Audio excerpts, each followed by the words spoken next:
Hi everyone, and welcome back to the channel. This is David Hyman, your tour guide in Israel. Today we are touring at the site of Kfar Nachum, Capernaum. So join me on this wonderful tour, everyone. To get here, take Road 90 north of Tiberias, then turn right onto Road 87 and drive about 5 minutes until you see the sign leading you to Kfar Nachum.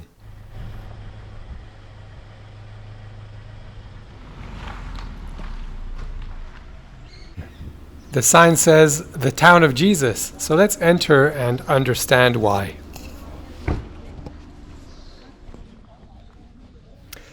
The town was active from the 1st century until the 10th century, for about 1,000 years, but then was abandoned and lost until the Franciscans purchased the ruins back in 1894 and have been excavating and restoring the site ever since. Let's visit the two most important highlights of Capernaum, the synagogue and the house of St. Peter.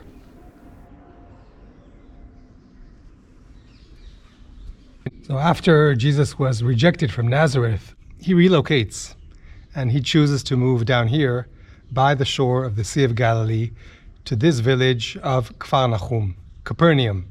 Kfar Nachum in Hebrew, it means the village of Nachum. Why would he come down here? There are probably many reasons. One of them is obvious. He has friends here. Peter and his brother Andrew are residents of this area, and the other couple of brothers, James and John, the sons of Zebedee, are also residents of this area. They're all fishermen by the lake. So by coming here, he already has a group of friends that he can relate to. They can protect him. Together, they become a group. And we also know that the town was on the highway, on the main road, the Via Maris. We know that because they found milestones here. And we also read in the scripture that there was a centurion, a Roman officer, there were tax collectors, so it's on the highway. And we also know that it is very close to what was then the border between Galilee and Judea, where Herod Antipas is the governor, to Philip's portion of the land is a few miles away. And therefore, by being close to the border, it's possible for Jesus to get on the boat and sail away from danger. Jesus chooses Capernaum as his hometown for the 2 to 3 years of his life that we call the ministry of Galilee. Most homes of the town are built out of the local black basalt rocks. The one building that stands out is the synagogue, built out of white limestone.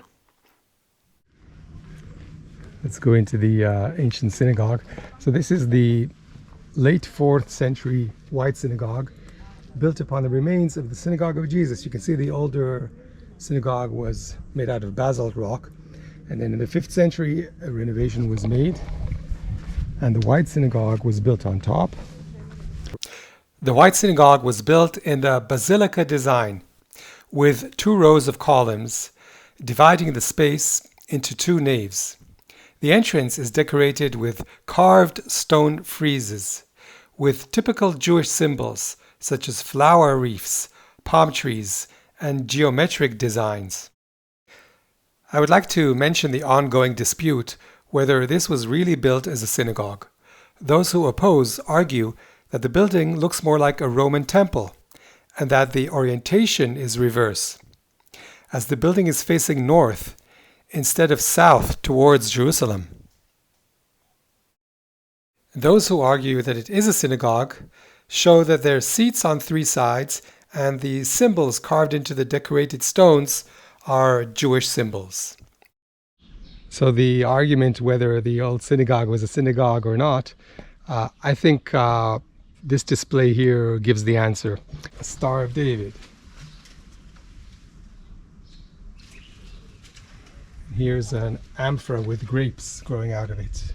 Here, Hebrew inscription. And a menorah.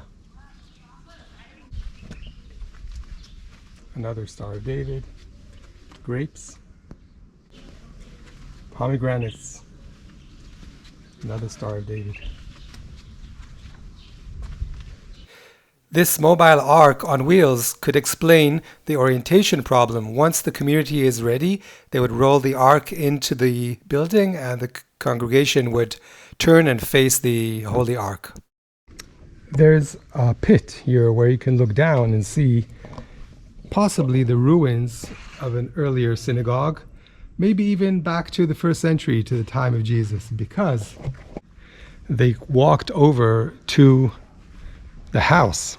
Look how close the synagogue is to the house. We're in the synagogue. And there's the house right underneath the church that's on the stilts.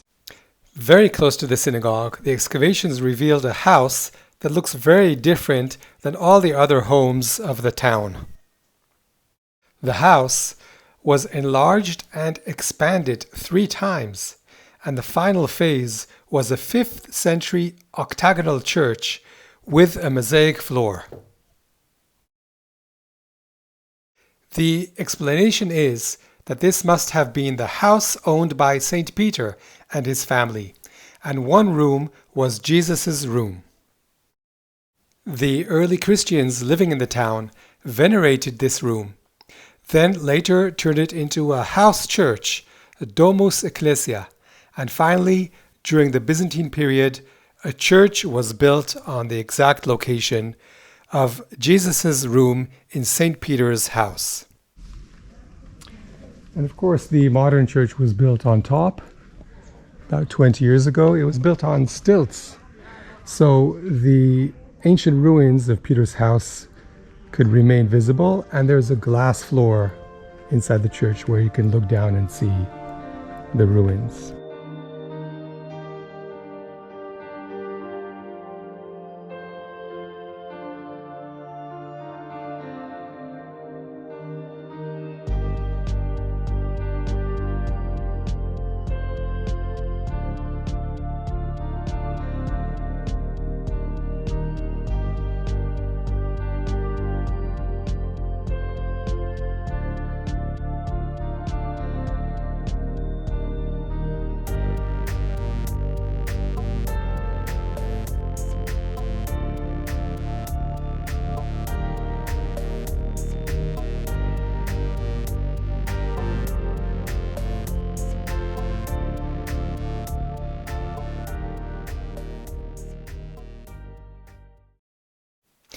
Before we walk down to the beach, let's take a closer look at the statue of Simon, son of Jonah, the Galilean fisherman from Kfar Nachum.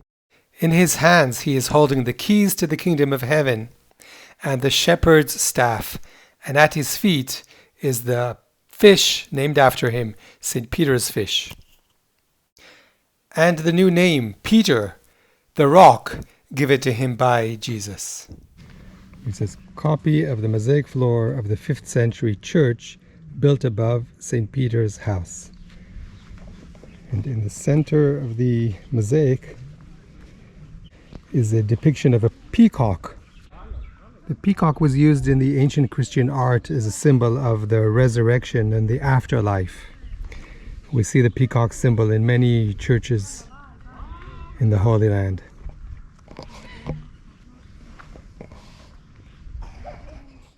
Walking here on the shores of the Sea of Galilee is where I would like to remind us all that one can argue over the location of a building or a house, but the Lake Kineret, hasn't changed.